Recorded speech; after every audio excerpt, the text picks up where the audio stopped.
My name is Eric Au. And we're filming at the C2 Center for Craft. I was born in Winnipeg, Manitoba. Both my parents are from Hong Kong, so that makes me a second generation Canadian. My family has been here since 1974, I think. Or at least my parents have been here. They were formerly in Montreal. That's where they met, and then they moved to Winnipeg because of more affordable school and more affordable housing, I think.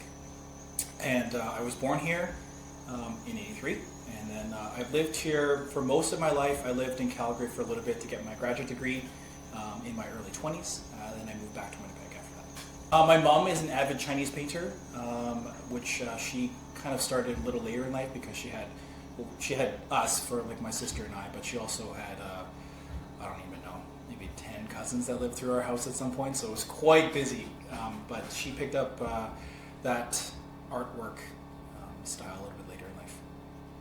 I'm like I said, both my parents are from Hong Kong, so I'm very influenced by Chinese culture, but specifically Hong Kong culture, which is like a very small niche of Asian culture making with, and from that I kind of stem into other Asian cultures like Japanese cultures, which I'm really quite interested about, especially when I was exploring teapots, and then primarily it's going to be a lot of Asian influence stuff.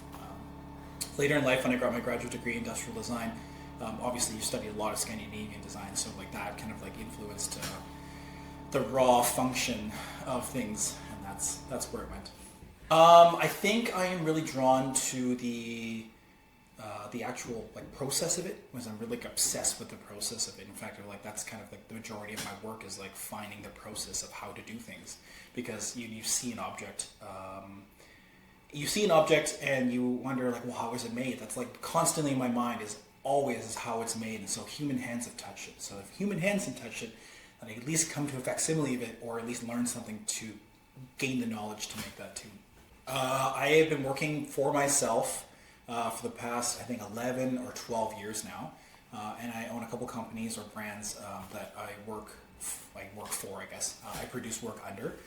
Previous to that, I was working in marketing and graphic design while I was getting my graduate degree. So that's kind of like, it's my full-time job. It's my lifestyle. It's like how I solve problems. It's how we approach almost everything that I do. Is like through a craft mentality of like, can I do it myself before I find someone else to do it for me? I don't remember a time when I wasn't using my hands to make stuff.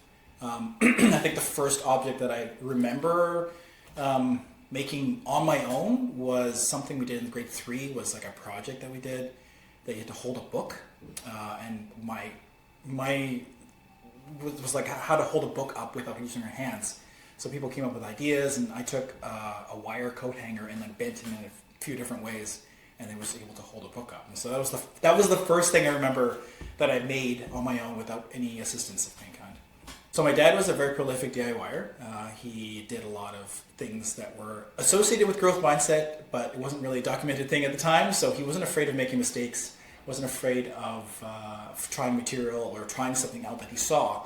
And so I got that information from me, and I kind of learned that was the way you should do things, right? You shouldn't be afraid of it. You shouldn't be afraid of failing. You should continue on, or if you're going to fail fast and move on.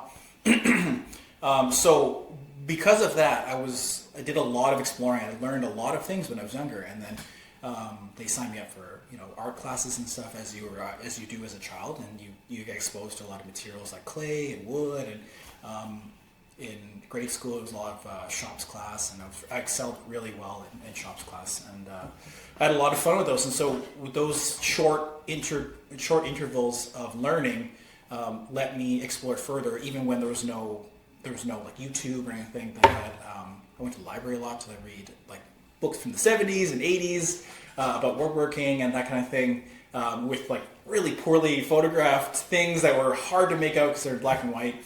But somehow I managed to figure it out. Obviously, later in life, YouTube was a thing, so everyone is putting out tutorials and even just short snippets of how to do things, and like my brain just exploded. Like now I'm able to find nearly anything I want to learn via the internet.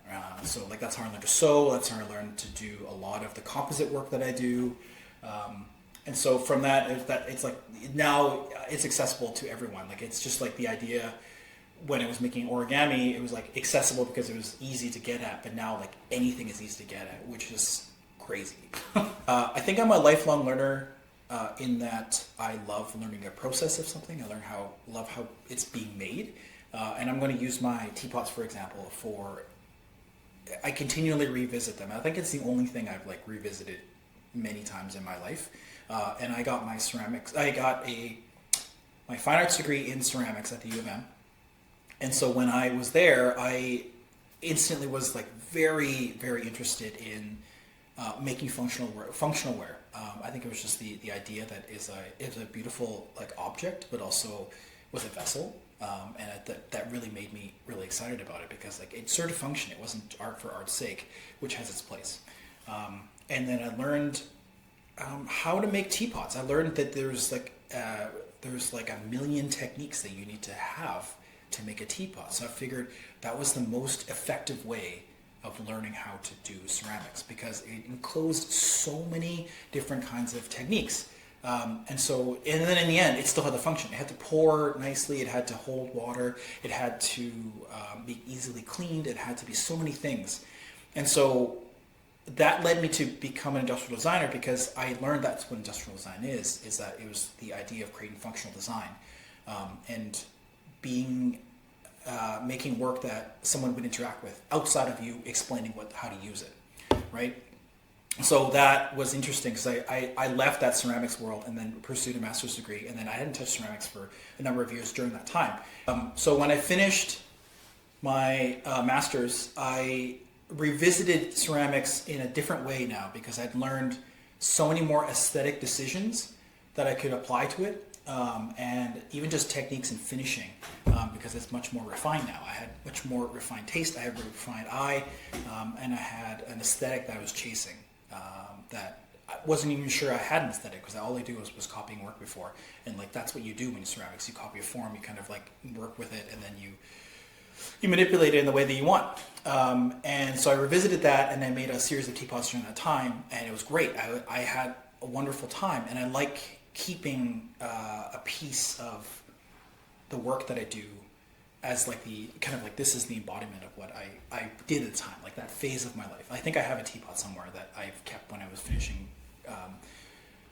art school, and so this is the teapot that I kept from that phase after grad school. And it just like it makes me happy. Like it for me, it functionally is like the most beautiful thing I've made in ceramics, and so I kept it. Like very, very careful with it because it's the last piece of ceramics that I've kept that I've made. And so now, even after 10 years, we're building an addition to our home to make a new studio, and we're including a space to make ceramics. And so, like in 10 years' time, 10 years since I made this, I'm able to maybe research and like revisit it with a different mentality where I've learned 10 years worth of skills that I can apply to this. And it may be just the same work. It may be that I come up with the same work, but to come up with the same work 10 years later is still going to be great. One of my other strange side quest hobbies is finding materials that were never meant to be used for something and using it for something. Like I'll use the example of this piece of carbon fiber here. That is carbon fiber used for spaceships. And I acquired it from someone I met on one of those forums who lives in Florida, and he is an ex-NASA's like space engineer. So he said he has chunks of this stuff that were too small for whatever, for application of whatever. And so he said, you can have them. And I said, I would love to take them. And it works just like every other carbon fiber, which is something you never thought I would say. But it works like every other carbon fiber and like other composite material. And it's beautiful because it has big fat weaves and it's just this beautiful texture that you never would see outside of aerospace. So I get them from kind of everywhere. I get them from overseas. I often will find remnants of things. So like a lot of this lumber that I find is left over from cabinet making, just because, again, the scale of work that I do is often very small. And so when they have offcuts in, 6 or 7 inches long, perfect for me. But Yeah, I get it from all over the place. There's really no one specific spot. Depends on what I'm doing. I use a lot of new manufacturing techniques, so I often will do a lot of CAD work, so computer aided design, and use a lot of 3D printers and laser cutters, and some CNC work, so some computer numeric controlled machines.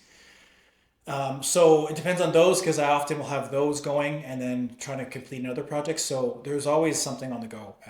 So anywhere between 5 to 6 days. So anywhere between.